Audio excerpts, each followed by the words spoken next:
Welcome, everyone, to the L7C podcast, Superhero Edition.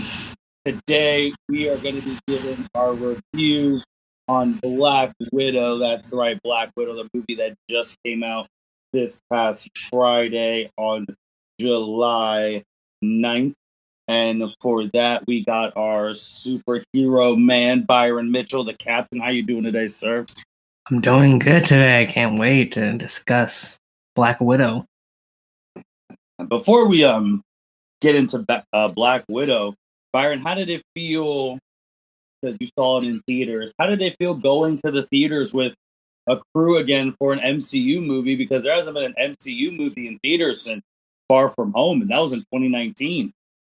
It felt great to get back into the theaters with friends and just experience this movie and just bounce theories and reactions off of people afterwards. It just felt great. It felt right. Yeah, right on, man. Right on. Because they didn't have a movie in 2020. Obviously, that's what COVID happened. We were going to get Black Widow then, and it got pushed back to the date that we just got it. And Black Widow is the 24th film in the MCU. Wow. The 24th. And obviously, Black Widow set after the events of Captain America, Civil War, right before Avengers, Infinity War. So you're seeing what Romanoff is doing before she reunites with Cap and Falcon and Scarlet Witch and before Infinity War happens. So first off, so Byron, without trying to be, we're going to do as spoiler-free as possible. Things might come out, but let's just talk about the movie and bits and parts, beginning, middle, end, and what you thought about it, and go from there. Sounds good. So beginning, we actually get the intro for like Romanoff's family. If you've seen the commercial, you've seen like Red Guardian and then Southern Lady and Florence, Pugh's character as Natasha's family, and they actually are in Ohio, which that was a shock to us. Yes, Ohio representing, and it was talking about some science stuff. So I was like, oh man, they were infiltrating Battelle. That was the first building I thought of. But so you see the beginning with that. You see how they get separated. You see how Natasha gets inducted into the Red Room. This isn't any big spoiler stuff because everyone knows, be a Black Widow, you have to go through the Red Room, all that jazz. So then you go from there, and then you basically see our favorite U.S. diplomat, Mr. Ross, Secretary Ross, trying to chase Natasha, and she hits him with the Black Widow stuff, disappears, things like that. And then you see the opening act of what some of her other family members are doing at the time, and you also get an introduction of Taskmaster. So trying to not give as many spoilers as possible, so you guys definitely go see the movie. But that beginning thing, were you shocked? Like, how did you like the beginning? Like seeing her family stuff, like seeing the Red Room stuff, and her trying to get away from Ross. I liked the beginning. I think it was a good intro because it gave us a little bit of an origin story. Yeah. In the MCU of Black Widow, I know a lot of fans have been clamoring for that, just like an introductory little story of the character. So I think that the beginning part was very well done. Just showing her growing up in the Red Room, and then her trying to. So I think it was very well done. Right, and then she gets spun up into this thing about going back home because she sent a package that involved where she's from, and she couldn't believe what was happening. She also gets attacked by Taskmaster for the first time. And how did you feel about Taskmaster? I mean, commercial-wise, he was the main villain. When you see the movie, you'll see the tragic story of Taskmaster. But how did you feel about Taskmaster in this movie? Taskmaster was throwing hands. That first fight, good lord. Mm-hmm. I'm like, they were going at it. From this comics, but it's like Twitter. So you could just like see some of the stuff they were mirroring each other with, and I think it was a fantastic fight. Very hard hitting, very action packed. It was a great first fight. Yeah, and with Taskmaster too, you're right. He does. He can mimic anything that he watches. So he can mimic any Avenger he's ever seen fight. The catch is though that Taskmaster can't mimic their like strength. Right. So, like Taskmaster can watch Hulk fight and copy Hulk's moves, but Taskmaster doesn't have Hulk strength or like Thor, things like that. So you see that fight. You see Natasha having to go back home, having to bring back family. She's constantly getting reminded that she is an Avenger and how like they're not all on speaking terms right now. So you have that part, and then you get to like the third act of like the big fights and like crazy stuff that we do not want to spoil for you. You definitely have to go see the movie to see what, so then you can see what we were talking about. But Byron, when you think about like it always, I feel like origin stories in the MCU, they always follow the similar thing. Like, yes. I think they're all, and the first bad guy is always a bad guy of like almost a mirror image of the hero. In this case, Taskmaster could be a mirror image because it could copy everything. So it's like you always have that thing. It's like the MCU, you have the main character, you get introduced to like the best friend, family person. There's always some like tech person. In this case, it was the guy who was keeping Widow off the radar. And then like all origins are pretty much the same in the MCU. Now that you mention it, they are. I never really thought about that until you said it, but they do follow the very same similar formula. But I mean, it's been working. Yeah, it's been working. I mean, just look at, Iron Man, the first person was Ebadiah Stane, like a dark version of himself, kind of, and all the things I had. Captain America, Red Skull, Black Panther, Killmonger. Thor's first one was Loki. Captain Marvel's one was the Marvel. Marvel, yeah, like Doctor Strange's one was a dark version of him. Like if you look at them, they're the same. It's the same formula for each origin story. Wow, no, that's crazy. So you talked about the fight scenes. Did you feel like this movie had a lot more action than you thought it was going to happen? Did you thought it was going to be less action? How did you feel about the action? I think it had the right amount of action that I thought it would, because it's a Black Widow story, so there's gonna be some good fight scenes. And so I think all the fight scenes were amazing. There's one I was like, well, without spoiling, there's one that I was like, it could have been better, but otherwise than that, the fight scenes were great. What'd you think about the cast? I mean, obviously, Scarlett Johansson is no stranger to this. She's literally been Black Widow for 10 plus years now. But you had the newcomers. You had Florence Pugh, who I thought personally stole the show. Yes. That was perfect cast. Her character, she, besides the Red Guardian, she's a comic relief in the movie. And like the lines she says are just hilarious. Yeah, she was good. Florence Pugh playing Elena Belovia, also a Black Widow because she went through the Red Room. And then you had Red Guardian 2, David Harbour, who he was the original, wasn't he the original Hellboy? No, that was Ron Perlman. I think there is something have to do with Hellboy. I can't remember what. Oh, he played Hellboy in 2019. Yes, he was. Yeah, the newest Hellboy. Mm-hmm. So he's no stranger to Syria, but he was Red Guardian. He was actually funny. I can't say this, but he was always asking about if Captain America was ever talked about him, and that's a funny thing. And when he's locked up, if you've seen the trailers, him telling these war stories against Captain America, and someone checking him like, bro, that's not true. That was the wrong date. So you're calling me a liar? So that was good. And like, if you've seen the premise, like Natasha reconnects with family, have unfinished business back home. They're gonna try and go to the Red Room, shut it down. There's a lot of twists and turns. When you're bringing a family that's been separated for the reasons they were separated, it's not all roses and petals and flowers. There's a lot of drama. There's a lot of drama. That one scene where they're finally reunited, it was very heavy, and I think it needed for the movie. Mm-hmm. No, I agree. And yeah, then you get to the end. Obviously, you know how the MCU go. It's the big fights at the end and the closure and things like that. And the movie ran about 2 hours and 25 minutes, something of that nature. And then, yes, there is an end credit scene.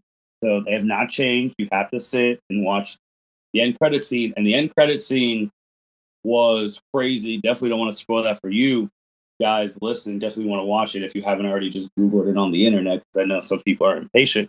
But what I will say is this is the first movie we've had with the Disney Plus shows now going.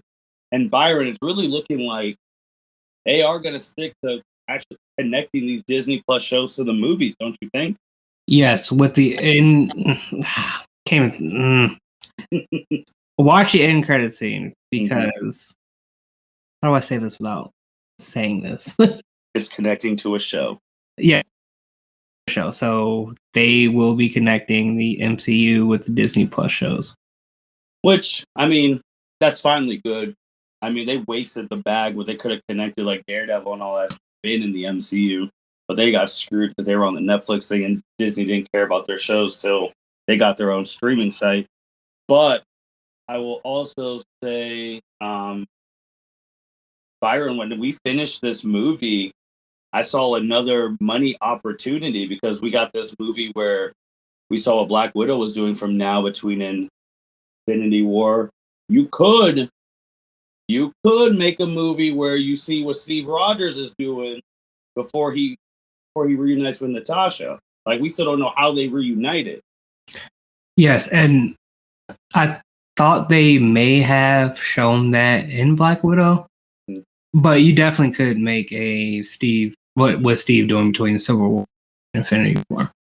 Because that was the first thing that came out of my mind at the end. It's just like, well, Steve breaks him out and then he takes Bucky to Wakanda off Civil War, but you don't know when he meets up with Natasha. Like, after the ending, I'm like, oh, if they really wanted to, they could make a movie like what Steve was doing or do a Disney Plus thing. But I don't think they're going to give Captain America 5 movies because he's getting a fourth with Sam Wilson being Captain America. I didn't think Captain would get a fourth, but they're doing that. And I guess, Byron, what was like, how did you feel? Like, this movie meet your expectations? Because this movie has been rumored for a while. He finally got it. Like, how did you, like, did it meet your expectations? I think it exceeded my expectations because, I mean, it was good enough that I saw it twice. And the last Marvel movie that I saw was Endgame. Okay. That's a big deal. We had one of our buddies, shout out to Cedric Ware, he was even saying that he liked the fight scenes in this better than Captain America Winter Soldier. And that's a big, I'm not there yet, but that's a big thing. If you're questioning if you want to see the movie, if someone's saying that the fights are on par better than Winter Soldier, you're going to have to check it out. I kind of agree with him because I did rewatch Winter Soldier this weekend. And the fight scenes in Black Widow are hard hitting. There's literally one fight scene. I was like, I'm surprised there were no rumors of someone getting injured because that's how hard hitting these fights were.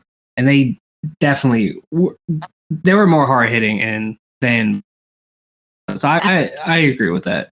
They were just throwing hands in this movie, like every one of them.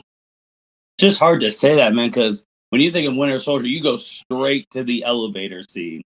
That's iconic. That is, but just oh man, that fight between Black Widow and Yelena, like that is a fight where I'm like, I'm surprised no one got injured doing this. Yep, and we could talk about that one. That has been shown in the commercials. So that was when she said, "Nice to see you too, sis."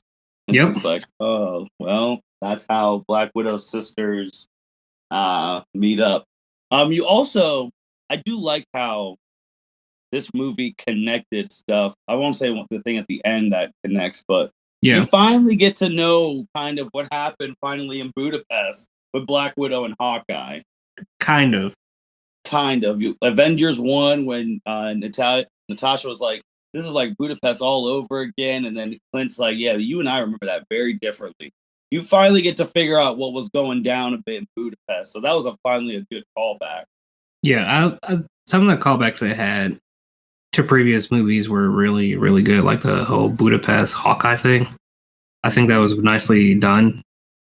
Hope that in the Hawkeye TV show, we kind of get like more of his version of what happened.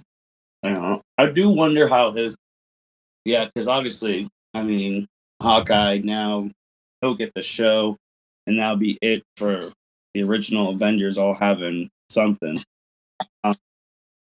But it'll be interesting to see how he's dealing with his best friend Gond and the future. We know Kate Bishop is going to be in the game. If anyone who knows Kate Bishop or has played the Avengers video game knows that she's basically next. She'll be the next Hawkeye, next woman up.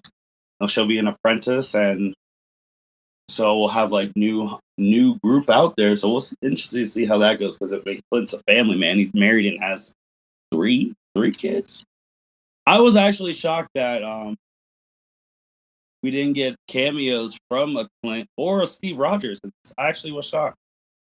It was kind of not seeing other Avengers in this because she's been in other Avengers like solo movies. She was in Civil War and she was in Winter Soldier and Iron Man 2. And Iron Man 2 because that's when she was first introduced. So it's kind of weird not seeing other Marvel Avengers in there. Yeah, it was just her on her own. I know it's after Civil War; they're all separated, but it feels weird from the time gap because, like, she's on the run, but at the end of Civil War, you literally see Captain America breaking out everyone. So it's like, what was the gap between Captain America breaking everyone out to Black Widow reuniting with him? Those are some like questions that we have after going trying to be spoiler free. But so I guess with this one being the 24th, that means they have 3 more movies this year. Yep. Shang-Chi, The Eternals, and then that Spider-Man movie. And I know when this movie came out, people were so confused because obviously if you saw Endgame, Natasha made the ultimate sacrifice to get the Soul Stone. Yes. And I'm just, it's not really a spoiler, people, but guys, she does not come back. So it's okay. They do not retcon her great sacrifice. That would tarnish her thing. So I mean, there would be no way they could retcon it since this was between Civil War and Infinity War. So there's no way they could have retconned like the post-credit scene because people were trying to ask. That's true. To life, and she was just like, "What? No!" But there's mantles being tossed. There's things being put at play, and I mean, man, the movie was really good. I have not seen it for a second time. I know you already did, and I plan on seeing it for a second time, probably in a couple weeks or so, because I do like seeing MCU movies more than once when they first come out, because you see more Easter eggs. And, my second time around, there's a couple more things I noticed this time around that I didn't notice the first time around. So where do you So with Black Widow, where do you have it, like in your pantheon of MCU movies of like recent memory? Is it potentially going to be in like your top? There's 24 of them, so like your top 15, top 12, top 10, even higher. Definitely top 10. Okay. I may push it top 5. Oh wow! I mean, sooner or later we're gonna have to do our top 5 MCU movies. Yeah, definitely top 10. Okay. And I mean, it was long overdue for getting it. I know people, if you weren't hip, this actually got greenlighted after the MCU saw the success of Wonder Woman, because there was actually where Scarlett Johansson thanked Gal Gadot, because if Wonder Woman probably flopped, Black Widow probably would have been pushed back a little bit more. Yeah, but I don't know if they would have given her a solo movie if it didn't do as well as they did. Right. I think the thing that irritates some people too, like, she's an original Six Avenger, but Captain Marvel got the first solo women's movie in the MCU before her, but that's neither here or there. They were trying to figure out like where they were going to put in the storyline, but Yeah. now they've had. Go ahead.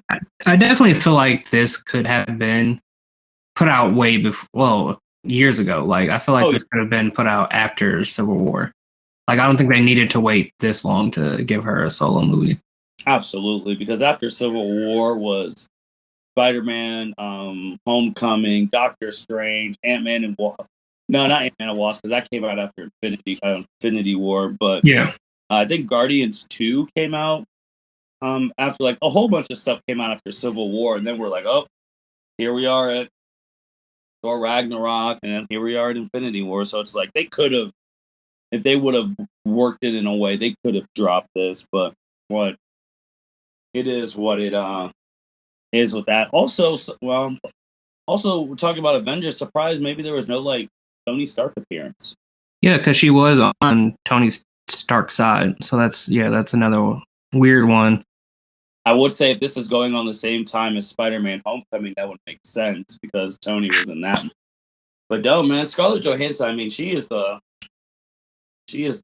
matriarch, like, and I mean, she's the top woman of the MCU, and she's also the first MCU actor or actress to be an executive producer on her movie. So that's a big deal as well. That is. Kudos to her. She has done amazing work as Black Widow.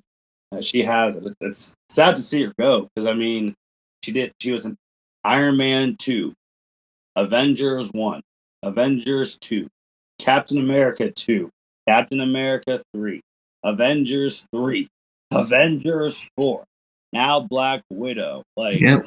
I'm probably missing some in between. I don't have the picture with, but she has been in Winter, yeah, like all that stuff. It's been crazy.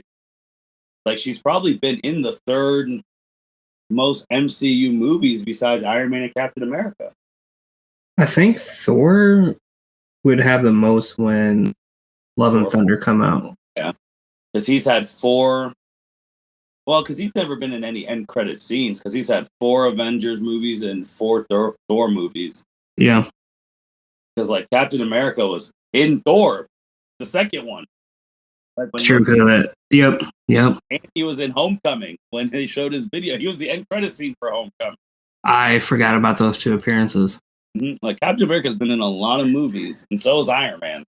But it's crazy. It's going to be interesting to see now the women of Marvel continuing the thing because you saw Captain Marvel, she's getting her other movie, and Wasp, they're getting theirs with her. Guardians, we'll see what Gamora. So there's still very strong women characters in the MCU. It's just there are the first woman Avenger who was the only woman part of that original. It's original 6. And also, I would say with the fighting too, it was very grounded because obviously Black Widow is very skilled and she's not like a super normal human. Like she went through that red room, did all those modifications, but she's as normal as you can get in the realm of God, and monster. So it's like seeing that grounded style didn't remind me of Winter Soldier. Like you're just on the ground throwing hands, no magic hammers or rage monsters or flying or anything. Nope. I think that's why Cedric liked the fights because it was no superhumans. It's just straight hand-to-hand combat. Who's a better fighter? Right. I am, man. Like, it was a very good movie. It was well worth the wait. I definitely would recommend everyone going to go see Black Widow. I do too. I mean, also too, if you're part of have more women star in MCU movies, I mean, money talks. So if you want them to keep having women star in the movie, you gotta see them. You gotta pay the money. Yeah, I think on Thursday night, I think they made 12 million on Thursday night. Yes, they've actually. I have it up. Actually, they've actually broken like all the several pandemic box office records. I think they've already grossed 158 million worldwide in the pandemic, and it would have grossed more if it wasn't on Disney Plus. And I'm not gonna say your guys' safety is your safety. That I wholeheartedly agree. But if you have a choice and you're good with going to a theater instead of watching it at home, I'm telling you, get your crew and go to the theaters. Do not sit at home and watch it. Get that theater experience. Yeah, it is so great in the theater. Like when me and my brother went yesterday, we went to the Dolby theater. Ooh, Dolby Atmos? That's power. Yep, at AMC, and it just felt, you could just like feel it, and it was amazing. Definitely go for the theater experience. I mean, yeah. There's also, it's cheaper. I mean, you can buy a ticket. Like you already pay, like your ticket basically what you're paying for Disney Plus. Then you have to pay an extra $30. Like I don't know why you would do that unless your place is like super shut down still from COVID across the world. Because I know United States is basically opened up. So like if you can, I mean, go there, go to the theater, buy that over expensive $5 worth of popcorn, kick back, just relax, man. Like it was something. And speaking of theaters, with Black Widow now out, Byron, is this in your top 3 movies you've seen in 2021? Yeah. Okay, fair enough. I do have it in my top 5 as well, but there's still literally a half a year to go, and there's still 3 MCU movies, which we will be there for. And we have Shang-Chi, Eternals, and Spider-Man. Yeah, I think Spider-Man has my most interest because of the way it ended. The second one ended, but Shang-Chi is definitely up there. I think Spider-Man only has my most interest right now because they're keeping it hush. I mean, there's been so many rumors about it, but we still have not had a trailer. And I know our luck, after we record, we'll drop a trailer tomorrow. Right. So, I mean, that happened to us with the Eternals, but I've been so shocked that they have not dropped a trailer for it yet. I think they're gonna milk it for as long as they can because they know that everybody wants that trailer, so they're gonna definitely milk it for as long as they can because they did like several teasers with the name. So they're gonna troll us a little bit more. Yeah, because I think with the trailer, everyone just wants to know: are all these rumored people in the movie or not? I think with the trailer, I don't think with the first trailer, I don't think we'll see like the rumored Toby or Andrew Garfield or Matt Murdock Yep. Or Dr. Strange. Like, there's so many people rumored for this movie. Well, I mean, I don't know. Is there anything you didn't like about Black Widow? Without giving spoilers, there was one moment that was like, I feel like they could have done it better.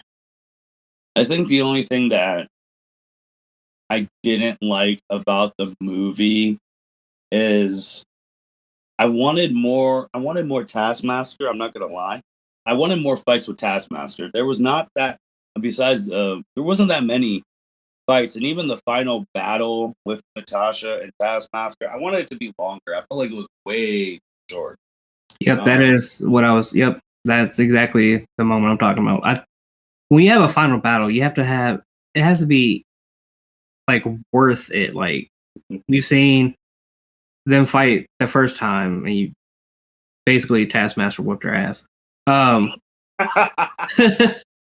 But that final fight scene between the hero and the villain, it has to do more. And I know some MCU movies, well, their fights, they're not good, but they leave you desire for wanting more. Yeah, I wanted more of that. I wanted more of that final fight. I wanted more of Scarlett, like the family fighting together. I mean, the Avengers stuff, I mean, even Captain America and Black Widow said it in Endgame. It's like, yeah, we typically fight as a team down here when she was talking to Captain Marvel. So I wanted them 4 to fight together because they did not they really didn't fight together. No, none of them did. Like I don't even think Black Widow and her sister fought together. No, they had the car chase, which was showed in the trailers, so that's not a spoiler right there.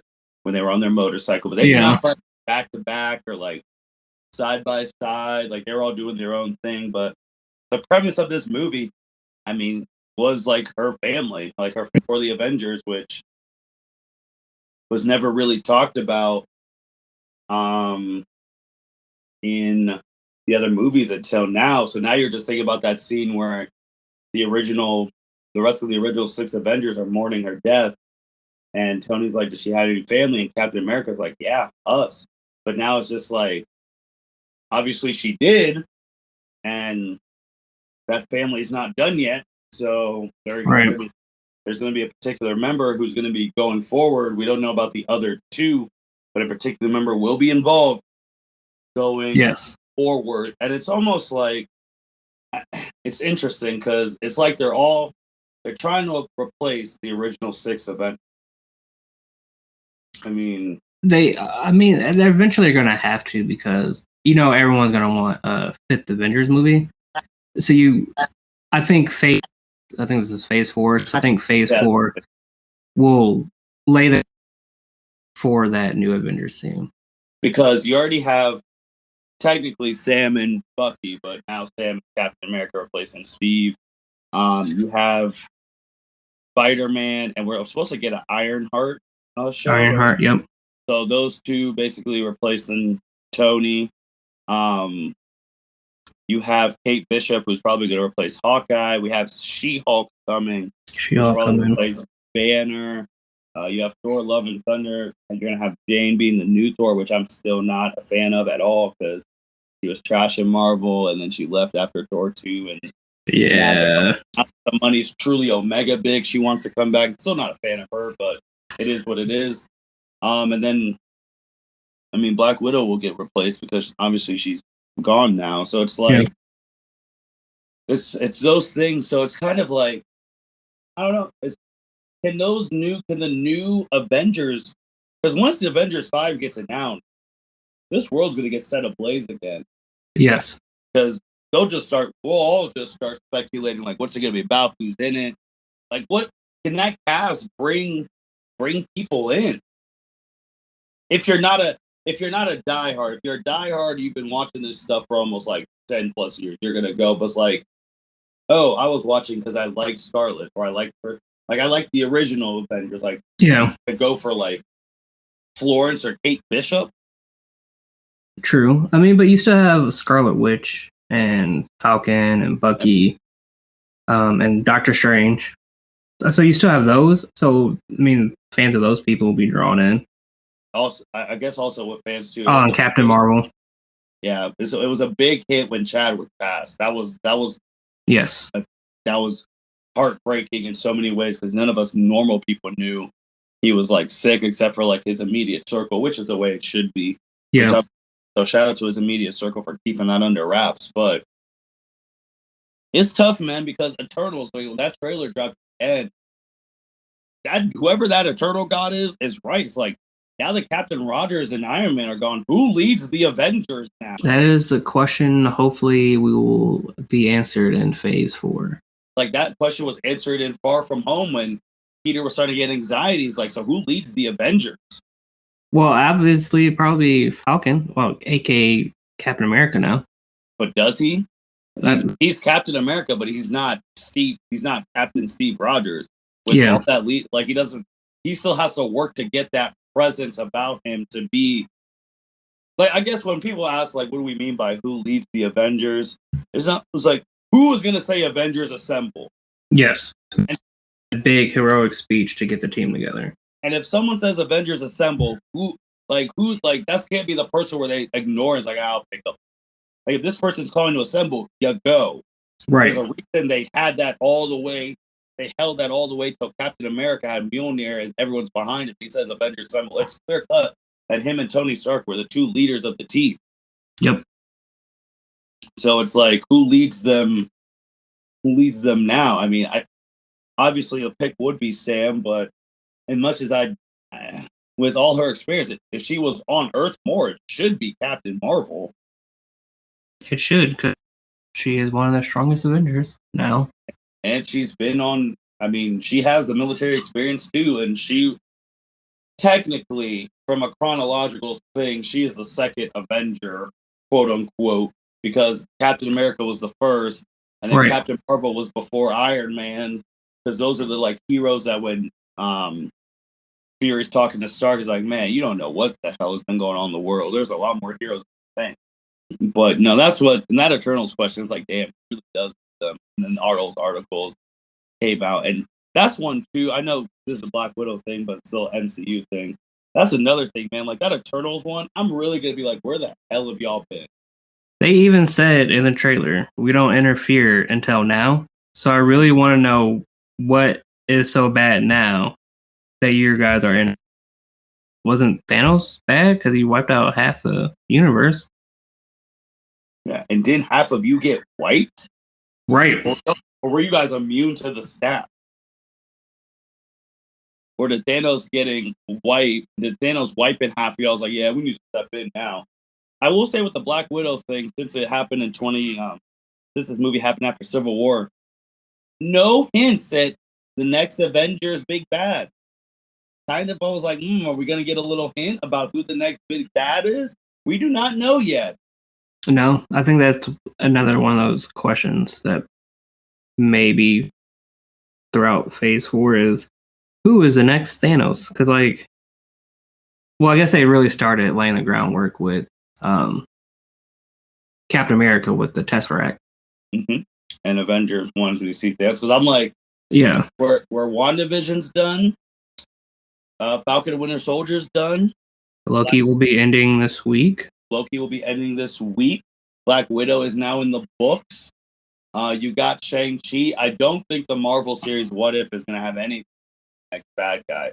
But no. We're a couple properties in, and we still don't know when the next bad guy is or when the next Avengers movie is. Because I say that because once you know the Avengers date, when the movie's coming, you start preparing. Because then it's like, okay, I got to make sure I watch these movies. I have to make sure I go to theaters. We're just aimlessly just going to these movies like, bro, when is this paying off? When are they assembling? They said they have no plans for an Avengers film in Phase 4, so Phase 5 would be the earliest we would get an Avengers movie. I'm holding my hopes for the potential, maybe an Ant-Man and Wasp and Doctor Strange and Scarlet Witch's movie, because it's been Kang is supposedly in Ant-Man and Wasp, and if they throw away Kang in a one movie thing, that's going to be a huge blunder on their part. Yeah, that's someone who can be the next person because he's like, oh, y'all were messing with time. Yeah, I got to check y'all. Right. But man, Byron, anything else about Black Widow? Man, I'm so happy for my girl Scarlett. You know me, that is my girl. Like, and Black Widow's actually one of my favorite MCU characters. Probably my second best character in the Marvel's Avengers game. So anything else on her legacy in the MCU? Another original 6 member closes the chapter, and anything else? I think the movie, like I said, I think the movie was well done. I think it was a perfect ending to her character. So I think it was just an amazing movie. 10 out of 10, I would say. Definitely go see it if you haven't seen it. If you have seen it, go see it again. No, I agree. Definitely go check it out in theaters. The theaters are safe. I mean, they're doing everything like buy your tickets electronically, ordering your food from your phone, and then you go pick it up so you don't have to wait in line. And yeah, man, Black Widow was fantastic. I think it made it more fantastic having our Avengers crew going together. And I mean, our movie crew is like the Avengers thing. You have members coming in and out and all of that. But once you have a couple of you guys, you go there, you get a row, enjoy the movie, get some food afterwards. Like you said, as soon as the MCU movie's over, everyone's already talking about what's next. Bouncing off predictions. Like that is the beauty of their weaving of movies. And yeah, I agree. Perfect ending for Scarlett. 10 plus years as a single character. She's put in so much work. Who knows? Maybe we'll see her in the Marvel What If cartoon show on Disney Plus, or I mean, obviously, it sucks because we know what happened to her at Endgame. Man, Yeah. Black Widow too. They could have done a Black Widow too if what hadn't happened to her in Endgame. They definitely could have did a Black Widow too. Like, it sucks because, man, that movie had me craving for another Black Widow too. There's still some questions, man. Like, yep. Like, I'm just sitting there. I was like, how's this stuff going off the radar, man? And if you listen to Florence's funny jokes about the Avengers, they are hilarious. Yes, man. She has some good one-liners in there. Mm-hmm. She was fantastic. And who knew Scarlett Johansson was just the Black Widow family was out here just chilling in Ohio. Right? For 3 years. If it was the Russos directing it, I would have got it because they've shot a lot of stuff in Cleveland. This, I was like, okay. We were all just sitting there and said Ohio. We're like, huh? But now, with that being said, that is the end of our Black Widow review. We both highly recommend it. Byron saying 10 out of 10 in his top 5 movies of 2021, his top 10 in the MCU. We're probably going to add that to our December slate because December slate, we do end of the year stuff. So you'll definitely hear Byron and I's top 5 movies. I'm going to have to do maybe, we're going to try and focus on 5, our top 5 movies of 2021. And by the end of December, where these other movies lie in the MCU. And Loki is ending this week. I know Byron's been watching. I've been keeping up with it. It's good. These Disney Plus shows have been really good. It's just, I get salty because they act like the Netflix shows never happened. But yeah, yes, I agree with that. They should have included the Netflix series in the overall MCU. But these Disney Plus shows, man, it's strange because like when I first heard about like these Disney Plus shows, like, well, can they equate like movie storylines into like a 6-episode season? And they have been doing very, very well with the Disney Plus shows. I'm very impressed with them. They're also putting a whole bunch of money behind them. Yeah, sure. Like, because these are connected to the movies and, they're selling the Disney Plus, like, especially now with Mandalorian being on hiatus. Like, they're selling Disney Plus. So it's good on with them. But yeah, I know this was definitely a Black Widow because she rightfully deserved her episode. Next time we do a superhero review, we will start covering all of our stuff because by the time the next one, Superman and Lois might be done with their first season. And you want to talk about a top tier superhero show to start off season 1. That is that. Flash season 7 will probably be over by the next time we start. Yeah, because they only have 2 episodes left for Flash. Yeah, we still have to talk about Batwoman's ending. Like, we have all the DC shows we need to talk about and what they're doing next, movie-wise, with Rock saying Black Adam is done. And we have Suicide Squad next month, so we got to get ready to review that as well. Yeah. I thought it was September. It's like the first week of August, I think. Well, I guess we'll be going to see that in theaters as well. So we got a lot of superhero stuff coming, and people forget Venom 2 is coming out this year as well. Venom 2, I think that's next month as well. Yeah. Suicide Squad is August 6th. Yeah, so I mean, once it gets to August, guys, Byron's going to be busy. He's going to have a whole bunch of superhero stuff, and obviously the Naruto What If battles. But Byron's also going to have to start getting prepping for college football. Good Buckeyes. Byron's about to get in his busy season. Yes. It's been a little quiet, but I'll be back, guys. With that being said, Black Widow, top tier MCU movie, especially for a solo movie. As LeBron James said when he won his first title, it's about damn time Scarlett Johansson got him. She rightfully deserved. Yes. Queen of the MCU, Black Widow. Shout outs to you guys. Shout out to Florence. Shout out to all the cast. That movie was great. See it in theaters. And yeah, once you see it, comment. Then we can talk about some spoiler stuff on Twitter or on we can talk about some spoiler stuff when we play Marvel's Avengers. Next stream we do, then we can start talking about the spoiler stuff. Yeah, we'll wait. Give you guys We'll give you guys a week before we give you guys spoilers because there's some stuff I want to talk about. Yeah, so then that's what we'll do. We'll talk about spoilers on Marvel Avengers video game next time we stream. The next time we do stream that, it will be before War for Wakanda, because we're gonna have to probably preview that. But I'm so excited. The King is coming. King is coming. That being said, once again, Black Widow, go see it out. It's out in theaters now. You have it on Disney Plus. Don't pay the extra $30. The Queen, Natasha Romanoff. And with that being said, this is the L7C signing out. Thank you for listening to this episode of the L7C podcast. Be sure to like, rate, review, and subscribe to the channel. Follow us on all social media platforms, and we'll be talking to you guys soon. Take care.